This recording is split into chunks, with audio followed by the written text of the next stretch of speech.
Ricardo, a semana foi recheada, claro, de discussões sobre o PL das fake news, como é chamado, ou da regulamentação de mídias, como é chamado por outros, e chegamos à noite de ontem com um substitutivo apresentado pelo deputado Orlando Silva, que, digamos assim, é o grande capitão dessa história toda como relator da proposta.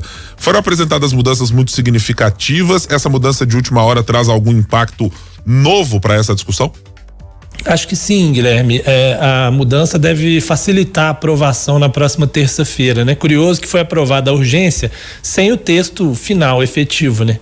Foi com o texto original, mas já sabendo que o texto novo seria modificado, né? Que teria um novo texto. E agora, com esse novo texto, deve diminuir um pouco a resistência dos opositores, de algumas bancadas, sobretudo a bancada evangélica, ao PL das fake news, principalmente entre evangélicos que são da base do governo e que, mesmo sendo da base do governo, votaram contra a urgência. Duas mudanças são mais significativas nesse projeto.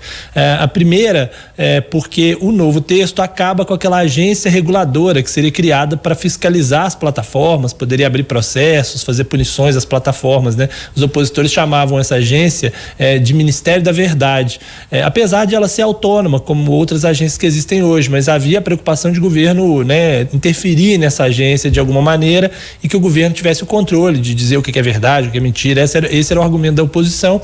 Então essa agência foi retirada. E aí, com a retirada dessa agência de regulação, há dúvidas de como é que essa regulação se daria, se pela própria Anatel, que já existe, se pela Justiça, eu acho mais provável que a própria Justiça fizesse isso, ou se por uma autorregulação das próprias plataformas. As Big Techs reclamavam muito também dessa agência de regulação. Esse é um ponto.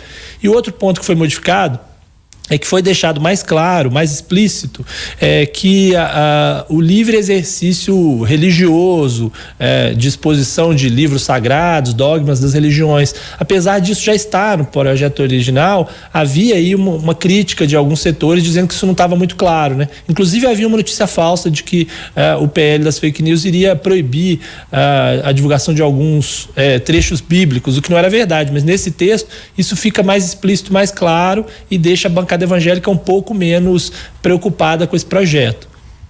Pois é, Ricardo, e quais são os próximos passos aí dessa discussão? Bom, agora na terça-feira ele vai ser votado, né? O mérito do projeto, ele teve 238 votos na urgência, muito provavelmente ele vai ser aprovado agora com uma margem um pouco mais tranquila, né? Com essas mudanças, e a partir disso ele tem que ser, essa discussão deve se dar na terça-feira. Há uma preocupação, inclusive do presidente da Câmara, Arthur Lira, de agilizar isso. O governo provavelmente agora vai conseguir um apoio maior dentro da sua própria base e deve ampliar um pouquinho os votos na oposição, né? O PL, por exemplo, deu 6 votos dos 99 deputados, deu 6 votos para aprovação. Pode ser que dê aí mais um pouquinho, mas o mais importante no caso do governo são os partidos da base, partidos como União Brasil, PSD, MDB, que dividiram mais ou menos a bancada e que agora devem votar com um pouco mais de tranquilidade. É um projeto importante que tem várias outras coisas, vários outros temas importantes, mas que neste momento talvez fosse realmente muito necessário e não dá para ter uma discussão rasa sobre ele, né?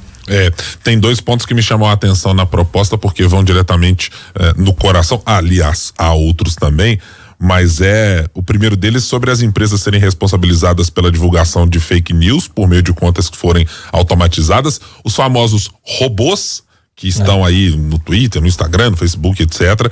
E também das decisões judiciais que deverão remover conteúdos ilícitos relacionados à prática de crimes em 24 horas, já com penas previamente estabelecidas, multa de 50 mil até 1 milhão por hora de descumprimento, porque esse também era um ponto, né, Ricardo, em que muitas vezes a empresa dizia, não, mas pera, vou esperar, tem que ser notificação, vai chegar, etc. E quando aquele conteúdo já é divulgado, por vezes ele viraliza de tal maneira que a empresa diz assim, não, eu não tenho controle. Bom, precisa ter algum controle, né?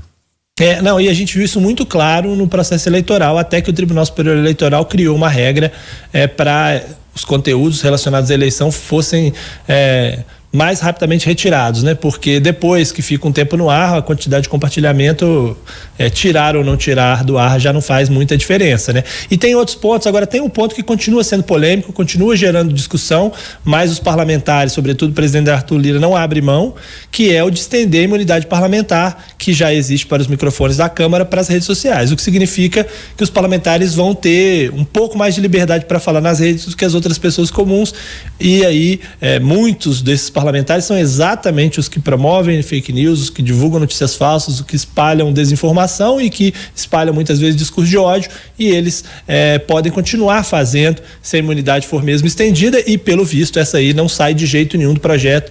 O presidente Arthur Lira não abre mão disso.